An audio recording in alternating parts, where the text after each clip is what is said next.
చిన్న supplementary sir. Before that దీనికంటే ముందు ఒక క్వశ్చన్ ఉంది, మీరు పోస్ట్పోన్మెంట్ అని కూడా చెప్పలేదు. మందుల శామ్యుయల్ గారి క్వశ్చన్ అది ఉన్నది, అంటే మరి మీరు చెప్పాలి కదా సార్. కౌన్సిల్ పోయేడున్నదని తీసుకున్నారు. మీరు ముందు మాకు సభకు చెప్పాలి కదా సార్, మీరు సీరియల్ ఫాలో కాలేదు ఒకటి. ఇంకోటి sir, on the request of the members 2 క్వశ్చన్లు పోస్ట్పోన్ అయినట్టుగా ఇక్కడ ఇచ్చారు. బట్ మెంబర్స్ ఇద్దరు ఇక్కడే ఉన్నారు. ధన్పాల్ సింగ్ గారు ఇక్కడే ఉన్నారు, సాంబశివరావు గారు ఇక్కడే ఉన్నారు, సభ్యులు ఇక్కడ ఉన్నారు.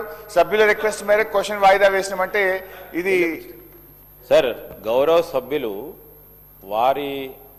వారే అనుమతి వారే ఇవ్వడం జరిగింది. వారు వేదలుచుకోలేదేమో సార్. వారు ఈ రోజు కాదు నెక్స్ట్ దినం వేసుకునేది. వారికి సమాచారం పూర్తి స్థాయిలోనూ లేకుంటే ఈ రోజు మేము వేదలుచుకున్నప్పుడు మీకెందుకు ఇబ్బంది?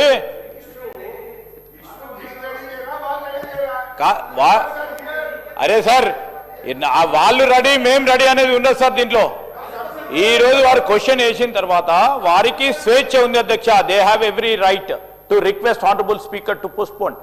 They have done it sir. Sir Harish Rao garu నిజంగా అన్ని తెలిసి కూడా సభను పక్కదారి పట్టించని మీ ద్వారా వారిని కోరుతా ఉన్నాం అధ్యక్ష.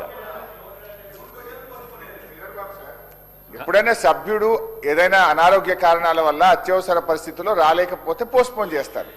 కానీ ఇక్కడ చూస్తుంటే సభ్యుడు ఉన్నాడు, ప్రభుత్వం రెడీ లేక క్వశ్చన్ వాయిదా వేసుకున్నట్టుగా కనబడతా ఉంది. బాధ ఏంటంటే ఇక్కడ మీరు ఇచ్చిన క్వశ్చన్ పేపర్ లో postponed on the request of the member అన్నారు. On the request of the government అని పెట్టుకోండి. మా మెంబర్స్ ఎందుకు బదనాం చేస్తున్నారు మీరు? ఇది కరెక్ట్ కాదు. నెంబర్ 1. హరీష్ రావు గారు. నెంబర్ 2 హరీష్ రావు గారు గౌరవ సభ్యులు అడుగుతూనే దాన్ని పోస్ట్పోన్. మరి సభ్యుడు ఇక్కడే ఉన్నాడు కదా సార్. అన్నిటినీ ధన్పాల్ సింగ్ ఉన్నారు, సాంబశివరావు గారు ఉన్నారు. అందరు సభ్యులు అది మీ నెత్తి మీద వేసుకోకండి. సభ తప్పుదో పోతుంది సార్. ఇది కరెక్ట్ కాదు sir. Sir one small sir supplementary I'm coming to the Ganesh గారు అడిగిన దాంట్లో మాకు అవకాశం ఇచ్చారు, ధన్యవాదాలు. ఎల్ఏ మినిస్టర్ గారితో నా రిక్వెస్ట్ ఏంటంటే గత 2 పర్యాయాలు ఏసీడీపీ ఫండ్స్ పెట్టట్లేదు. ఈ కమ్యూనిటీ హాల్స్ మా దగ్గర కూడా అన్ని చోట్ల కూడా ఈ బ్యాలెన్స్ వర్క్స్ మిగిలిపోయినాయి. దయచేసి 5 కోట్ల రూపాయలు ఏసీడీపీ అందరి సభ్యులకు కూడా ఇచ్చినట్టయితే ఈ పెండింగ్ వర్క్స్ బ్యాలెన్స్ వర్క్స్ మనం ఏదైనా కాన్స్టెన్సీలో ఏదైనా గ్రామానికి పోతే ఒక బోర్ అడిగినా, ఒక మోటార్ అడిగినా, ఒక బ్యాలెన్స్ వర్క్ ఉన్నా, ఒక ఎలక్ట్రిఫికేషన్ చేయాలన్నా ఆ ఫ్లెక్సిబిలిటీ శాసనసభ్యుడికి ఉంటుంది. ఇప్పుడు 2 సంవత్సరాల నుంచి ఒక్క రూపాయి కూడా లేకపోవడం వల్ల పాపం ఎమ్మెల్యేలు చాలా ఇబ్బంది పడుతున్న పరిస్థితి ఉంది.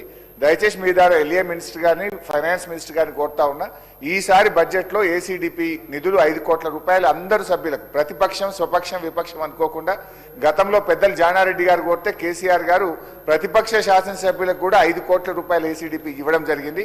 మీరు కూడా ఇవ్వాలని కోరుతున్నాం. మినిస్టర్ గారు. గౌరవ సభ్యులు శ్రీ గణేష్ గారు, అదేవిధంగా గౌరవ సభ్యులు హరీష్ రావు గారు ఈ ప్రశ్నకు సంబంధించి మొదటగా శ్రీ గణేష్ గారు చేసిన ప్రస్తావన అధ్యక్ష, కంటోన్మెంట్కు సంబంధించిన వ్యవస్థ పరంగా they have their own board అధ్యక్ష. వారికి కూడా కంటోన్మెంట్ నియోజకవర్గానికి ప్రతినిధిగా వారికి తెలుసు. అక్కడ వారికి సంబంధించిన స్థలాలు కానీ స్థలాలపైన నిర్మాణాలు కానీ ఆ కంటోన్మెంట్కే అది పూర్తి స్థాయిలో సర్వాధికారాలు ఉంటాయి అధ్యక్ష. నిధులు కూడా కేటాయింపు కానీ ఖర్చు కానీ కంటోన్మెంట్ పరంగానే తీసుకోవడం జరుగుతుంది. అదే ప్రత్యేకమైన constraint, that is basic challenge అధ్యక్ష కంటోన్మెంట్ ఏరియాలో. అయితే రాష్ట్ర ప్రభుత్వం తరఫున కూడా కంటోన్మెంట్కు సంబంధించిన అధికారులతో కూడా మా పరంగా కూడా మాట్లాడటం జరుగుతుంది అధ్యక్ష. పాజిటివ్గా డెసిషన్ తీసుకోవాలని ప్రభుత్వ పక్షాన కూడా ఈరోజు కేంద్ర ప్రభుత్వానికి సంబంధించిన ఈ కంటోన్మెంట్ వ్యవస్థను కూడా తప్పకుండా మేము కన్విన్స్ చేసే ప్రయత్నం చేస్తామని. మిగిలిపోయిన అసంతృప్తిగా ఉన్న కమ్యూనిటీ హాల్స్ నిర్మాణం వెంటనే మా డిపార్ట్మెంట్కు, మున్సిపల్ కార్పొరేషన్కు సంబంధించిన డిపార్ట్మెంట్ వారు కూడా ఎక్కడైతే ఇన్కంప్లీట్ కమ్యూనిటీ హాల్స్ ఉన్నాయో వారికి నిధులు కేటాయింపు చేసే కార్యాచరణ తీసుకుంటాం. వారు మరి రిప్రజెంటేషన్ ఇస్తే ఎక్కడెక్కడైతే ఇన్కంప్లీట్ ఉందో అక్కడక్కడ మరి వాటిని అన్నిటిని కూడా పూర్తి చేసే కార్యాచరణ తీసుకుంటామని గౌరవ సభ్యులకు తెలియజేస్తా ఉన్నాం అధ్యక్ష. అదేవిధంగా గౌరవనీయులు హరీష్ రావు గారు ఏసీడీపీకి సంబంధించిన అంశం విషయంలో, కమ్యూనిటీ హాల్స్ నిర్మాణం కార్యక్రమం విషయంలో కానీ ప్రస్తావన చేయడం జరిగింది అధ్యక్ష. తప్పకుండా ఈ ప్రభుత్వం పరిశీలన తప్పకుండా తీసుకుంటుందని మనవి చేస్తా ఉన్నాం అధ్యక్ష.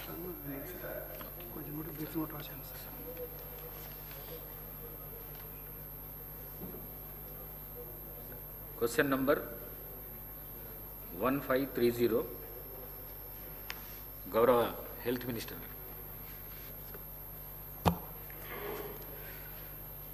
Speaker sir, The district-wise details of all model schools in the state of Telangana as annexure. All the model schools in the state of permanent buildings and labs. Answer to C, does not arise. Answer to D, no, sir.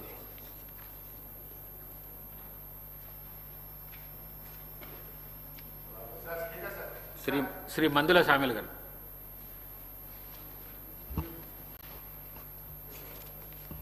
Speaker గారికి ధన్యవాదాలండి.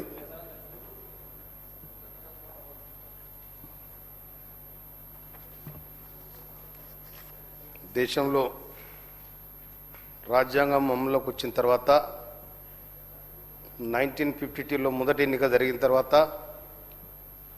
జవహర్లాల్ నెహ్రూ గారు ప్రధానమంత్రి అయి పంచవర్ష ప్రణాళికలు తయారు చేసి అంచెలంచెలుగా ఈ భారతదేశాన్ని ఏ విధంగా ముందుకు నడపాలని ప్లాన్ చేస్తే ఆ ప్లాన్లో భాగంగా 1962లో మాకు హాస్టల్ ఏర్పాటు చేయడం జరిగింది. అదేవిధంగా హాస్టల్లో మేము కూడా చదువుకున్నాం. ఇప్పటికి 75 ఏళ్ళు అయింది. ఇప్పుడు కూడా మన ప్రభుత్వం అన్ని జిల్లాల్లో కూడా హాస్టల్ పెట్టడం జరిగింది. ఈ హాస్టల్లో ఎంతమంది విద్యార్థులు ఉన్నారు, ఎంతమంది గర్ల్స్ ఉన్నారు, ఎంతమంది బాయ్స్ ఉన్నారు, వారికి కూడా ఇవాళ మనం కాస్మెటిక్ ఛార్జెస్ మెస్ ఛార్జీలు పెంచడం కనుక కొన్ని దిక్కుల కొన్ని ప్రాంతాలలో ప్రైవేటు స్కూళ్ళ private బిల్డింగ్లలో structure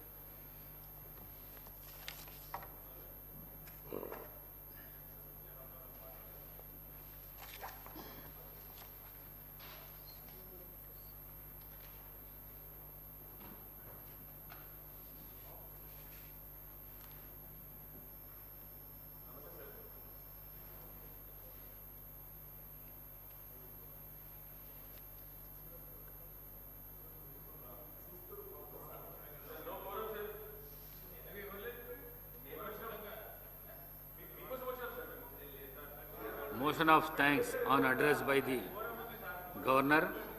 Now the discussion. Sri Vijay Raman avaru.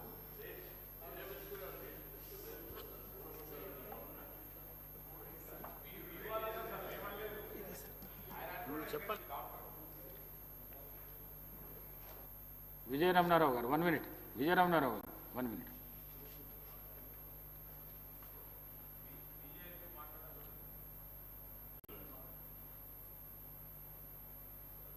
I request the Deputy Chief Minister to move.